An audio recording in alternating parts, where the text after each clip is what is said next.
आज मिस्टरांची इच्छा होती की पनीरची भाजी बनव म्हणून असं. ते तर बोलले होते पालक पनीर बनव, पण म्हटलं नको, पालक आता पावसामुळे थोडासा खराब झालेला असतो, त्याच्यामुळे मी पालक आणणं काही हे केलं नाही. म्हटलं नको, पालक नाही बनत, मटर पनीरच बनवते.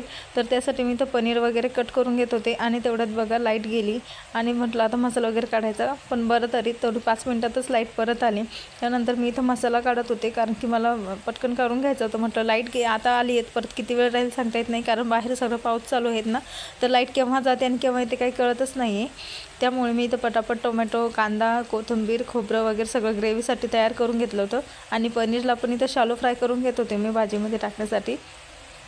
बघा मी मसाला इथं भाजतच होती, तेवढ्यात परत लाईट गेली. मग थोडंसं रिंग लाईटचं अरेंज केलं आणि त्याच्यावरती इथं बसून मँगो वगैरे खात होते कट करून.